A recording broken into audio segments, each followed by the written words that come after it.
اب 7ویں دن ایک اور عمل ہے، اس کو کہتے ہیں عقیقہ کرنا۔ عقیقہ یہ ہے کہ بیٹا اگر پیدا ہوا تو 2 بکرے، بیٹی پیدا ہوئی تو 1 بکرا، یہ ذبح کیا جائے اور پھر عزیز اقارب رشتہ داروں کو دعوت پر بلایا جائے اور ان کو کھلایا جائے۔ یہ عقیقہ کرنا اہم ہے۔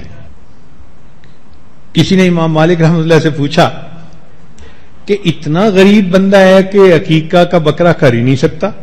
انہوں نے فرمایا کہ اچھا بھائی تم مرغی ہی ذبح کر دو، کچھ نہ کچھ اللہ کے نام پہ قربان ضرور کرو۔ اور یہ بھی نہیں کہ صرف بکرے ہی کرنے ہوتے ہیں، اگر فرض کرو کوئی ایسا آدمی ہے کہ جس کا بہت ہلکا اثر ہے تو وہ کئی بکرے بھی کر سکتا ہے۔ حضرت انس رضی اللہ تعالیٰ عنہ اپنے ہر بچے کے ہونے پر 1 اونٹ ذبح فرمایا کرتے تھے۔ یہ عقیقہ کیا ہے؟ حدیث مبارکہ میں ہے کہ بچہ جب پیدا ہوتا ہے تو ایک تو اس بچے کے ہاتھ بندھے ہوئے ہوتے ہیں۔ کیا مانا؟ اس کی شفاعت کے ہاتھ بندھے ہوتے ہیں۔ جب وہ بچے کے لیے عقیقہ کے بکرے کیے جاتے ہیں تو اب یہ بچہ قیامت کے دن اپنے ماں باپ کی شفاعت کا حق پا لیتا ہے۔ اس لیے یہ عقیقہ اپنی زندگی میں بڑے ہو کر بھی کیا جا سکتا ہے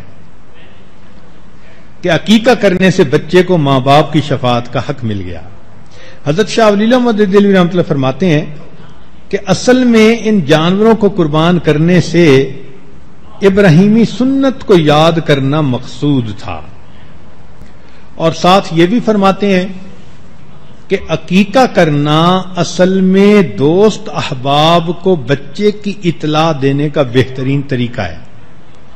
اب فرض کرو کوئی عقیقہ نہ کرے تو اس کو تو ہر ایک کو بتانا پڑے گا نا کہ جی میرا بیٹا ہوا، میری بیٹی ہوئی، تو شریعت نے کہا کہ تم جو ایک ایک کو بتاتے پھرو گے اس سے بہتر ہے کہ ایک دن سب رشتہ داروں کو مدعو کر لو، وہ بھی تمہاری خوشی میں شریک ہو جائیں اور وہ بھی بچے کے لیے نیک بختی کی دعا دیں۔ لیکن ذہن میں ایک سوال پیدا ہوتا ہے کہ 7ویں دن عقیقہ کیوں کیا گیا؟ اسی دن کر لیتے۔ تو شاہ ولی اللہ مدد دہلوی رحمۃ اللہ فرماتے ہیں کہ پیدائش کے دن تو ماں باپ بچے کی پیدائش کے بعد سنبھالنے کے عمل میں مشغول ہوتے ہیں، ان کو وقت چاہیے کہ وہ جانور ڈھونڈیں، اس کا انتظام کریں، رشتہ داروں کو بلائیں، پھر مہمان نوازی کریں۔ تو شریعت نے یہ 7 دن کا مناسب وقفہ دے دیا کہ تاکہ اس میں تم اپنی حیثیت کے مطابق عقیقہ کا انتظام کر لو اور اپنے رشتہ داروں کو اس کے لیے بلا لو۔ 7ویں دن عقیقہ کے ساتھ ایک کام اور کرنا ہوتا ہے کہ بچے کے سر کے بال منڈوا دینا، صاف کروا دینا۔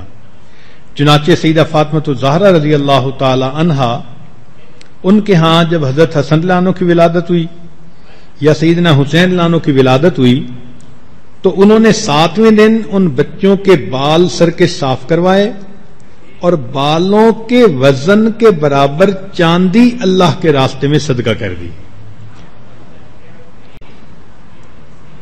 یہ عمل اس لیے ہوتا ہے کہ اب تک یہ بچہ ماں کے پیٹ میں تھا، اب طفولیت کی عمر شروع ہوئی، لہذا بال جو جسم سے ہٹائے جاتے ہیں اس کے بقدر اللہ کے راستے میں صدقہ کر دیا جاتا ہے۔ تیسرا عمل ہوتا ہے 7ویں دن اس بچے کا نام رکھنا۔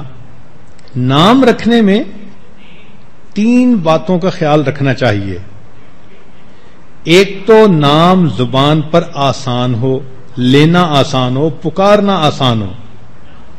کئی مرتبہ لوگ ایسے نام رکھ دیتے ہیں کہ لوگوں کے لیے نام پکارنا ہی مشکل ہو جاتا ہے، وہ نام بگاڑ کے لیتے ہیں لوگ۔ تو نام میں ایک بات کہ وہ زبان پر آسان ہو، دوسرا اس کے معنی اچھے ہوں۔ ایسے بے معنی لفظ یا برے معنی والے الفاظ، ایسے ناموں کو نبی علیہ السلام نے ناپسند فرمایا۔ چنانچہ جب بھی کوئی ایسا بچہ ہوتا تھا کہ جو نام ایسا ہوتا جو ناپسندیدہ، تو نبی علیہ السلام اس شخص کا نام بدل کے اچھا نام رکھ دیا کرتے تھے۔ تو نام میں 3 باتیں، زبان پر آسان، معنی اچھے ہوں، اور تیسرا اس نام کی نسبت اچھی ہو، انبیاء کرام کے ساتھ نسبت ہو، صحابہ کے ساتھ، اولیاء کے ساتھ، دین کے ساتھ، نبی علیہ السلام کے ساتھ، اللہ کے ساتھ۔ اسی حدیث پاک میں آتا ہے کہ اللہ تعالیٰ کو سب سے زیادہ پسندیدہ نام عبداللہ ہے، اللہ سے نسبت، اللہ کا بندہ، اور عبد الرحمن، رحمان کا بندہ۔ اسی طرح محمد اور احمد بھی نام رکھا جا سکتا ہے۔ ایک حدیث مبارکہ میں ہے کہ جس گھر میں کسی بچے کا نام محمد ہو، اللہ تعالیٰ اس گھر والوں کو فاقہ کے عذاب میں مبتلا نہیں فرماتے۔ ہمارے اکابر میں یہ محمد کا نام رکھنا اتنا پسندیدہ تھا، امام غزالی رحمت اللہ علیہ 7 پشتوں تک، یعنی اوپر کے دادا کا نام بھی محمد، پھر ان کے بیٹے کا نام محمد، پھر ان کے بیٹے کا 7 نسل تک نام محمد چلا کرتا تھا۔ بچے کی کنیت بھی بچے کی وجہ سے رکھی جا سکتی ہے، باپ کی، جیسے ہم ابو داود، تو بچے کے نام پہ باپ بھی اپنی کنیت کو رکھ سکتا ہے۔ جیسے کسی ماں کا بیٹا محمد ہو تو وہ ام محمد کہلائے۔ تو یہ 7ویں دن 3 کام کیے، عقیقہ ہوا، بال منڈوائے، نام رکھا، اور ایک چیز یہ کہ اگر وہ بیٹا ہے تو اس کے ختنے کروانا۔ حدیث مبارکہ میں ہے کہ چند چیزیں فطرت میں ہیں، کلی کرنا، ناک میں پانی ڈالنا، مونچھیں کٹوانا، مسواک کرنا، ناخن کٹوانا، بغل کے بال صاف کرنا، زیر ناف بال صاف کرنا، اور لڑکوں کا ختنہ کروانا۔ ایک حدیث مبارک میں ہے کہ 4 چیزیں سنن المرسلین ہیں، یعنی تمام رسولوں کی سنت ہے، کامن سنت ہے۔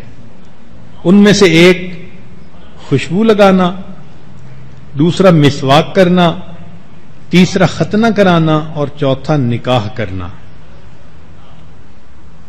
اب 7ویں دن جب یہ اعمال ہو گئے تو اب اس بچے کو 2 سال تک دودھ پلانا یہ اس کی ماں کی ذمہ داری ہوتی ہے۔